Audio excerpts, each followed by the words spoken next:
What's up, YouTube? Kodak's Ice Princess coming at you from Minnesota. Today I'm going to talk about a little bit about the whole thing that happened with Kanye the other day on TMZ and the bullshit ass statements that he made. Um, Big ups, big respect to Van, the employee of TMZ who stood up and spoke to Kanye like a man. You know what I'm saying? He wasn't trying to kiss his ass. He wasn't trying to sugarcoat things. He came with the real, and I respect him for that. If you haven't seen the video, I'm gonna show you a little clip of the video now. As far as I'm concerned, Kanye gonna be another fucking OJ and Bill Cosby. It may take 5, 10 years, 15, 20 years, but mark my word. Just mark my fucking word. After white men finish using and abusing his ass, he gonna kick his ass to the curb. And the only thing he gonna have is black people. And I hope ain't none of us stupid enough to take his stupid ass back. You want to think freely? That's fine. I'll combat your free thought with my free thought because mine is grounded in a reality that I've been giving and a reality that I'm going to change, but I'm not going to do it by pretending that the enemies are on the same team as me. And frankly, I'm disappointed, I'm appalled, and brother, I am unbelievably hurt by the fact that you have morphed into something, to me, that's not real. As far as I'm concerned, Kanye talking that same kumbaya shit. Talking about love and forgiveness. Fuck forgiveness. Black folks can't even get along amongst themselves. They still tripping over good hair and dark skin and light skin. We are so fucking broken as a people, it's not even funny. And this nigga talking about love. I'm sorry, I gotta use that word because it applies right now. He talking about love and forgiveness and being one. People ain't never been one. There's been certain groups to certain groups and certain sections to certain sections. People ain't never been one. And African Americans have been torn apart so fucking much that we probably can't even get back together. Talking about love. There ain't no fucking love. Get the fuck out of here. Now, a statement that Kanye made that had a lot of people kind of up in arms or confused or angry or perplexed. Well, first of all, he was talking about free thinkers. I agree with that because I'm a free thinker. You know what I'm saying? I don't follow no leader. I am a leader. You know what I'm saying? I don't follow nobody. I don't try to conform to anybody. You know what I'm saying? Regardless if you agree with what I say or agree with what I do or whatever. What I do is what I do and what I say is what I say. And I'm not here on this earth to please anybody else but myself. You know what I'm saying? Either you can get it or you can kick fucking rocks. You understand? I got a lot of flack from my video I did about that whole TD Jakes thing, and I'll talk about that later. But a lot of people came trying to like basically change my mind or trying to condemn me because of the way I talk or things I was saying or whatever. And it's like, I'm me. I'm gonna be me. Regardless of what you think about me, I'm gonna be me. And regardless of what you say about me, I'm still gonna be me. You know what I'm saying? So I respect and I admire Kanye for being a free thinker, for being an individual. You know what I mean? Fuck all that shit. He ain't no God. All that shit he talking about he a demigod and all this bullshit. Demigods wasn't even real. That was some made up shit by the Romans and the Greeks. So how you gonna be some made up shit that wasn't even never real to begin with? That was some fairy tale shit to begin with.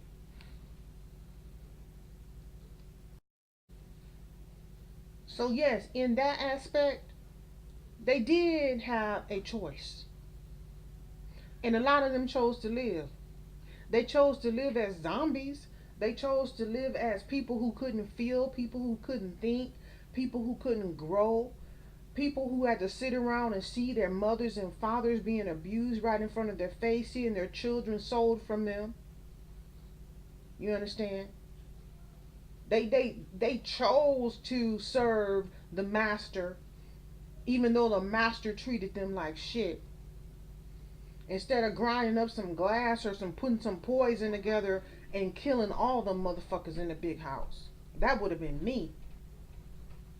But let me tell you something about people who made a choice in America. Black Wall Street, they made a choice in America. And we know what happened to them. We know what happened to their story. If you got a family member, or if you have a family where you still own land that your grandfather, great grandfather, great great grandfather owned, consider yourself lucky. Because all of us would have had a 40 acre and a mule if the white man didn't steal it back from us, didn't run us off our land. So I wanted to look up some things. And I found 7 famous slave revolts throughout history. Now, um, the first one I'm gonna speak of,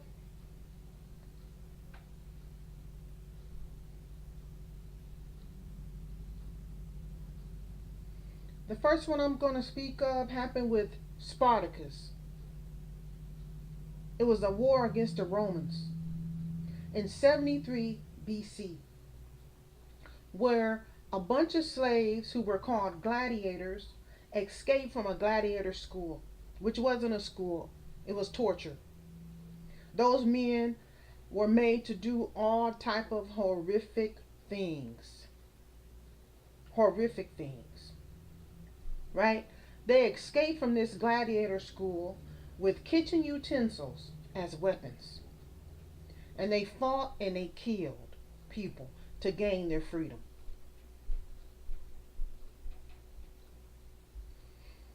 After a while, the revolt kept growing, and it grew to be over 120,000 former slaves that joined together. It broke down in 71 BC after they just started having turmoil amongst the ranks.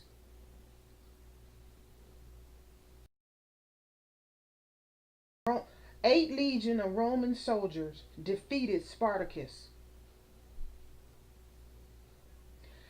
and 6,000 of his remaining men were crucified.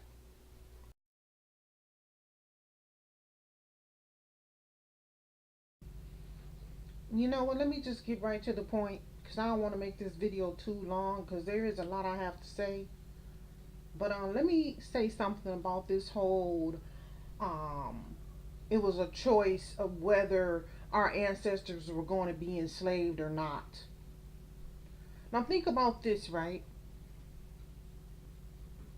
They could have made a choice. That's real. They could have made a choice to live or die. And a lot of them chose to live. Truthfully, I would have been the one who died because I would have rather died free than lived as a slave. I would have been one of the ones who jumped overboard on a boat or threw their baby overboard. And if I made it to America, I would have been a Nat Turner up in this motherfucker. I would have found out a way, I would have figured out a way to kill up a whole bunch of motherfuckers before I killed myself or allowed myself to be killed. Number 2 on the list of 7 most famous slave revolts throughout history would be Nat Turner, 1831, one of the largest slave revolts in the Americas, where 70 slaves killed 50 whites.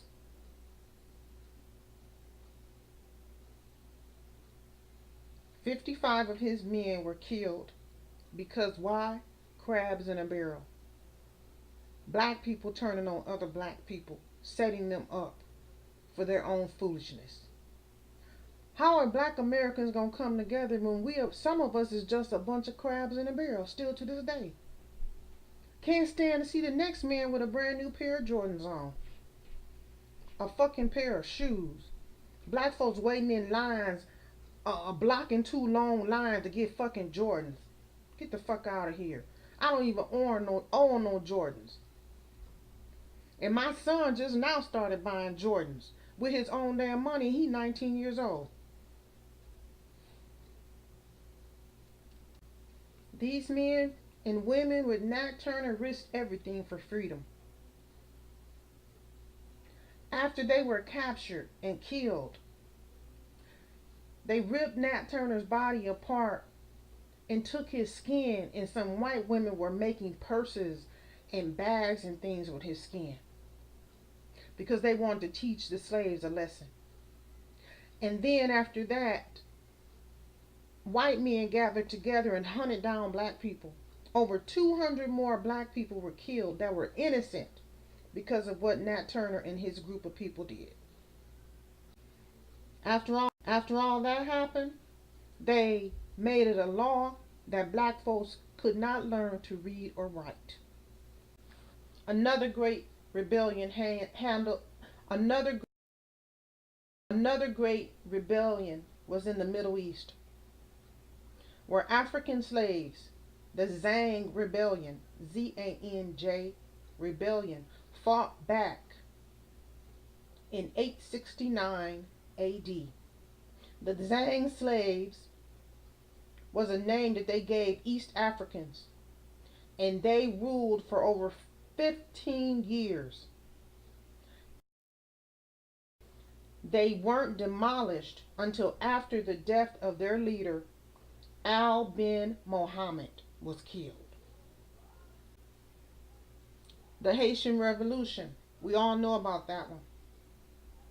The most successful slave rebellion in history. In 1791, the French colony Saint Domingue organized and killed thousands. In 1794, the French abolished slavery. In 1802, Napoleon tried to start slavery up again. Again, the Haitians fought for their freedom. By 1803, in 1802, Napoleon tried to start slavery up again. The Haitians fought again and won. This was the only slave uprising throughout history that helped to make a foundation for an entire country, with many other Caribbean countries following suit.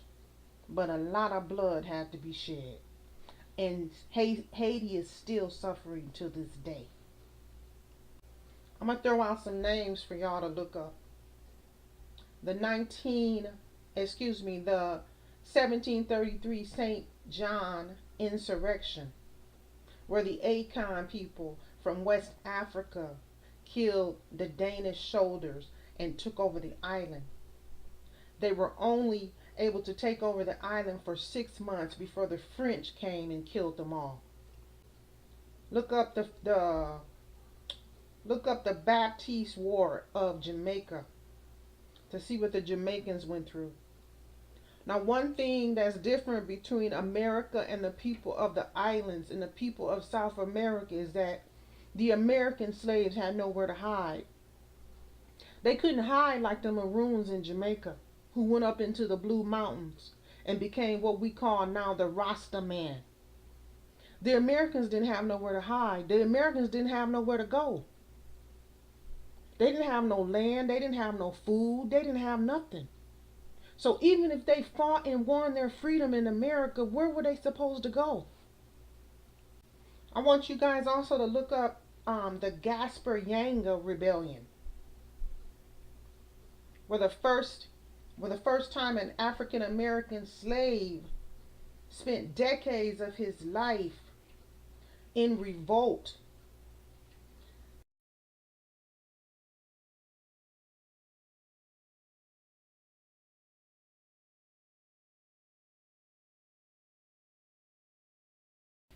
He was known as the first liberator of the Americans, an African slave who spent 4 decades establishing a free settlement in Mexico that is still there to this day. Throw out a few names for y'all to check out: Frederick Douglass, Isaac Bergan, the Cherokee Slave Revolt, the 1811 Slave Revolt, the Amistad Revolt, the Creole Slave Revolt, Wesley Harris, and a black female slave by the name of Cecilia. Look it up. There are many people throughout history who fought for their freedom. There were many people who tried to change things for a better way. Kanye is misinformed. And the funny thing about it is, a lot of us put these celebrities up on pedestals as if they're smart or intelligent, but they're only entertainers. That's what they do, they entertain. A lot of them don't even have high school diplomas, nor do they have street smarts. They don't have book smarts or street smarts. So who the fuck are they to listen to? But the fact that they are on TV and can be seen by millions all over the world, people think they need to acknowledge them and give them respect. And a lot of them don't even deserve respect. A lot of them talking about politics and history and different things like science and religion, and they don't even know what the fuck they talking about. But simple-minded ass sheepish people will follow them simply because they got more money in the bank than you do.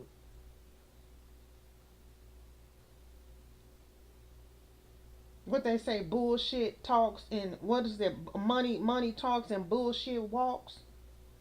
Yeah, they money can talk, but some of them celebrities need to shut the fuck up because they don't know what the fuck they talking about.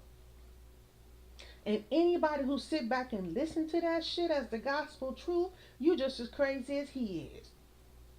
You just as sick in the head as he is. So I have to give that dude on TMZ, that Van dude, I have to give him much respects and much props for standing up and speaking his truth, his undeniable truth, regardless, not even giving a fuck, not being no yes ma'am or yes sir. I kiss your ass, sir, because you got more money than me in the bank. Oh, you Kanye, you been all on TV. You got records. Oh, I'm going to kiss your ass and I'm going to bow down to you. Hell fucking no, I'm not going to bow down to you. I don't give a fuck who you are. Now, me personally, I don't give two fucks. I treat everybody the same. I treat everybody as equal. I don't give a fuck if you the homeless man out on the street or you the president of the fucking United States or the damn president of damn North Korea. You gonna all get treated the same in my sight. And if you speak shit, I'ma speak shit right back to you. If you be respectful, I'ma be respectful right back to you. I don't believe in all that. Bringing out your good damn china and your good damn bathing towels and your good damn sheets when you have an important person come to your house. I don't believe in all that bending over backwards for somebody because this is the deacon or this is the bishop or whoever the fuck they think they are, the president or whatever. If I'm not gonna do it for this man, I'm not gonna do it for the next man. And people need to start thinking. Stop being fucking sheep and following behind stupidness. I ain't to follow nobody's stupidness. And if that means I gotta die alone, then I gotta die fucking alone. I will die standing on my morals and my beliefs. Fuck a Kanye and anybody else who think like Kanye. Open up your mind and get the facts and get this truth instead of following some dumbass. How you gonna follow a dumbass? How you gonna follow a fucking blind man? He gonna lead your stupid ass off a cliff. As always, it's been Cold as Ice Princess coming at you from Minnesota. Grace and peace.